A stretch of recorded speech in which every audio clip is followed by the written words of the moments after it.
नमस्कार, मैं चंद्रशेखर जोशी। देवभूमि टुडे में आपका स्वागत है। 15 फरवरी से फायर सीजन की शुरुआत। इस बार जो वर्ष 2025 में आग के खतरों की तीव्रता के अधिक अंदेशे की वजह से वन विभाग, जिला प्रशासन और अन्य संबंधित विभाग चौकन्ने हैं, मुस्तैद हैं। इसको लेकर 13 फरवरी को मॉक ड्रिल भी हुआ है और उससे पहले वन विभाग की ओर से वो तमाम तैयारियां ग्रामीण स्तर पर, पंचायती स्तर पर लोगों को जागरूक करने के कार्य किए गए और जो स्टेशंस हैं, फायर वॉचर्स की तैनाती है, वो सब भी किए गए।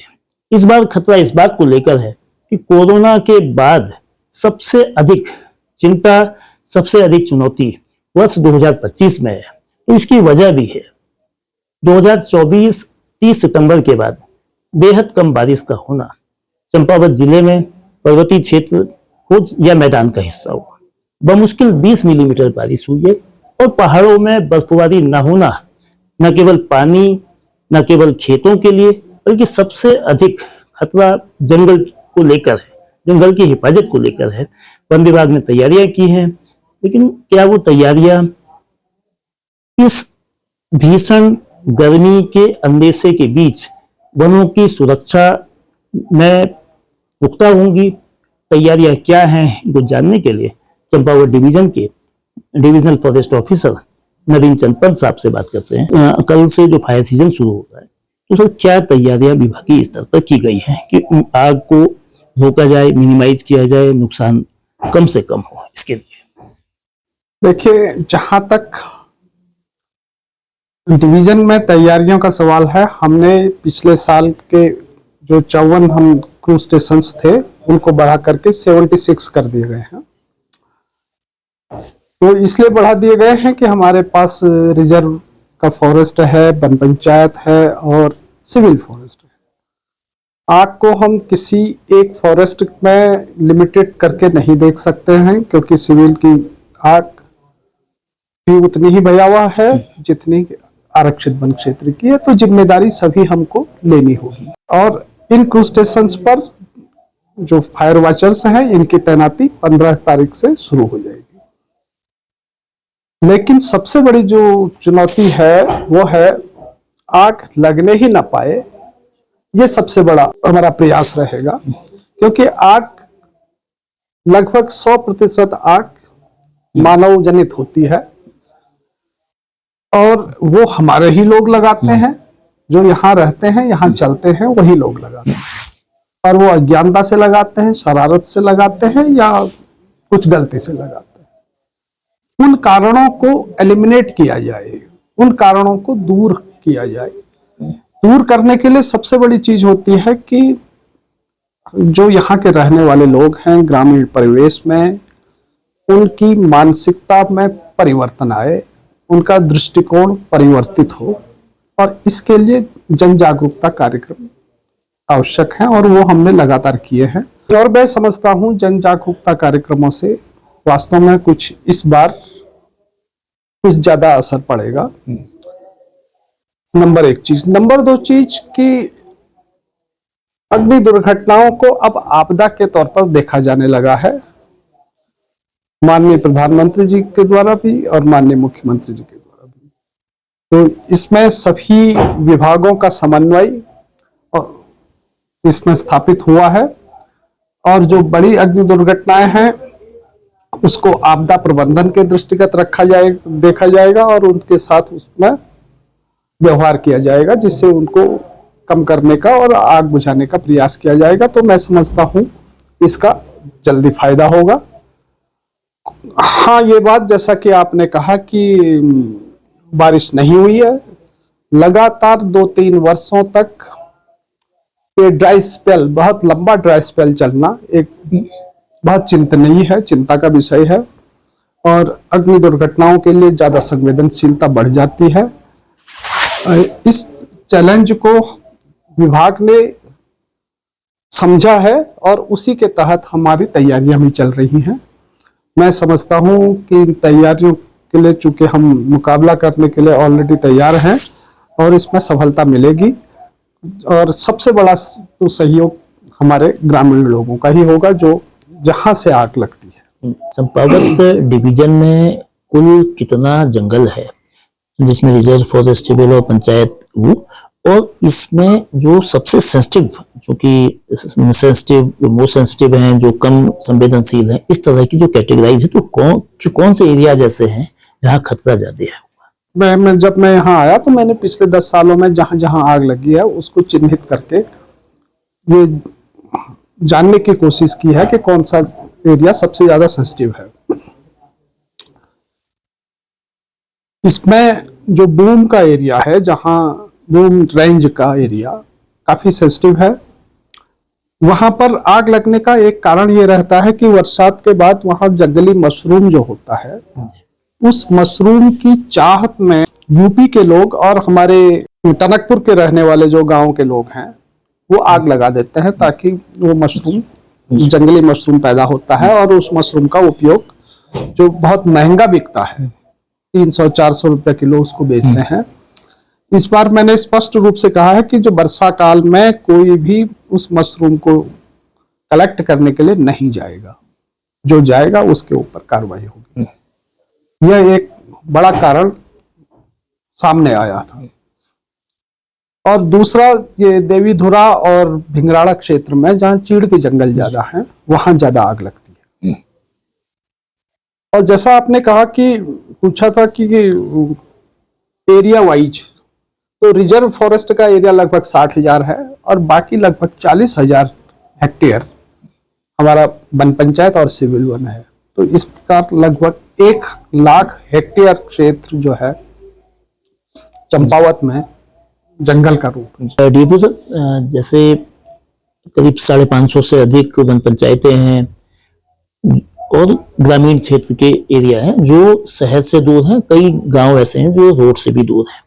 जंगल की जो आग है उन स्थानों में लगने का भी खतरा अक्सर रहता है, तो वहां तक पहुंचने के लिए सबसे प्राथमिक प्रहरी के रूप में उस क्षेत्र के लोग होने चाहिए और होते हैं। तो ग्रामीण लोग सहयोग करें उसके लिए, और वन पंचायत सक्रिय भूमिका निभाए उसके लिए। विभाग किस तरह से कोऑर्डिनेशन कर रहा है, और जो लोग आग लगाते हैं चूंकि वो जानबूझ के लगाएं तो वो एक गंभीर अपराध की स्थिति हो, तो जो लापरवाही करते हैं वो लापरवाही ना करने पाए, इसके लिए कैसे प्रबंध किया जाए? ये बहुत अच्छा आपने सवाल पूछा, और जैसे मैंने पहले कहा भी कि ये शुरुआत ग्रामीण क्षेत्र से ही होती है। इसमें वन पंचायतों की भूमिका बहुत ज्यादा हो जाती है, क्योंकि वन पंचायत के सरपंच ही जो हैं वन पंचायतों के कस्टोडियन हैं, उनके मालिक हैं, और वो गांव वालों के लिए वो जंगल है, कम्युनिटी फॉरेस्ट है, वो सामुदायिक वन गांव वालों का है, वो उसको अपना समझें। इसलिए हमने पूरे 568 वन पंचायतें जो चंपावत वन प्रभाग में है, और चंपावत जिले में 571 है, 3 वन पंचायत हमारे हल्द्वानी डिवीजन की है। इन 571 वन पंचायतों के सरपंचों से पृथक पृथक हम संवाद स्थापित कर रहे हैं, उनको सेंसिटाइज कर रहे हैं और उनको कुछ आवश्यक उपकरण भी दे रहे हैं। ये हमने लगातार क्रम चला रखा है और एक अच्छा रिस्पांस हमें मिल रहा है। तो संभावना है कि थोड़ा सा उसका असर पड़ेगा, और धीरे धीरे ही असर पड़ेगा, क्योंकि इस साल से शुरुआत हुई है और जागृति फैलेगी तो उसका असर तो निश्चित होगा। इसके अलावा मेरा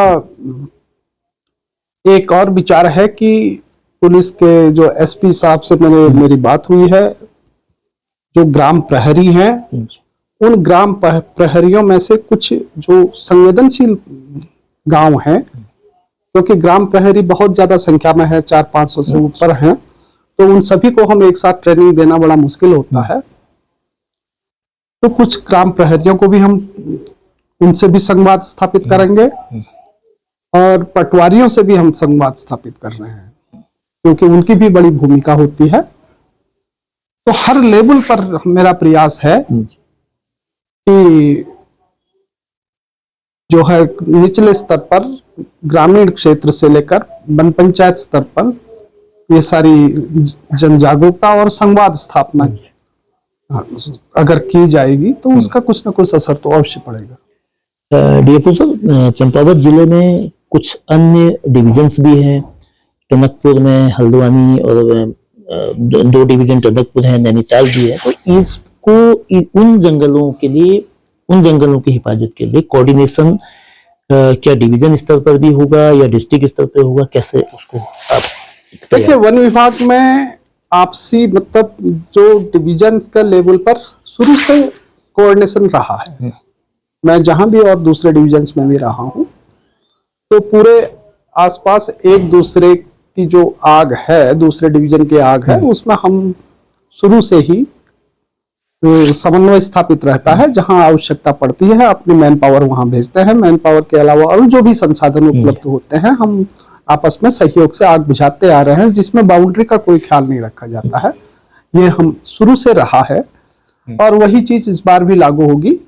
चाहे वो अल्मोड़ा के देवीधुरा का जंगल, देवीधुरा रेंज का अल्मोड़ा वाला हिस्सा है, या नैनीताल वाला हिस्सा है, या हल्द्वानी डिवीजन का हिस्सा है, परस्पर सहयोग से ही आग पर काबू पाया जाता है। फायर वॉचर, क्रूज स्टेशन के अलावा मास्टर कंट्रोल रूम में नंबर वगैरह होते हैं वो।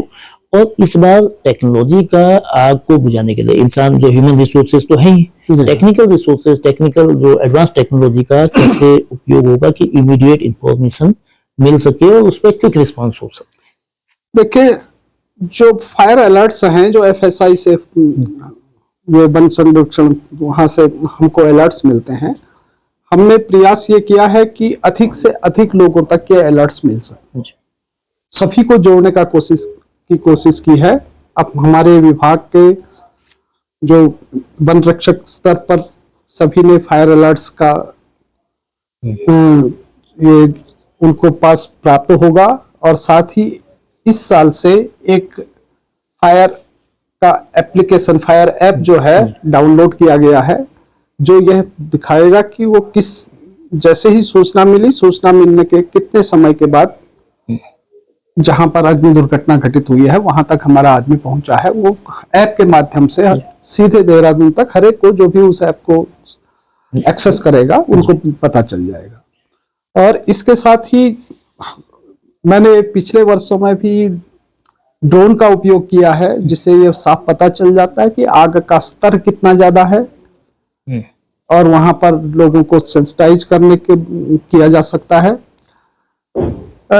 लेकिन जहां तक आग बुझाने का है, आग बुझाने के लिए तो जब आपको 6-7 किलोमीटर की ऊंचाई पर चढ़ना पड़ता है और एक ही साथ बहुत जगहों पर बड़ी आग लग रही होती है, तो उनको बुझाने के लिए फिर हमको मानव संसाधन ही ज्यादा चाहिए, जिसके लिए हमको उनके जूते और उनको पानी की व्यवस्था और रात में उनको भोजन उपलब्ध कराया जाना, और टॉर्च, जिसको हम हेड लैंप्स जो ज्यादा उचित रहते हैं, ये चीज हम उपलब्ध कराते हैं। और इस बार भी हमने इसका इंतजाम किया हुआ है। डीएफओ सर, तमाम तैयारियां, सारे मॉक ड्रिल, सब कुछ विभाग और जिला प्रशासन और तमाम कंसर्निंग डिपार्टमेंट से किया है, लेकिन आपके विभाग के जो वन आरक्षी और वन बीट अधिकारी संघ की पूरे प्रदेश में स्ट्राइक चल रही है, तो अगर ये स्ट्राइक लंबी चलती है तो इसका इस फायर सीजन पर किस तरह से प्रतिकूल असर होगा, और प्रतिकूल असर को कम से कम करने के लिए क्या उपाय?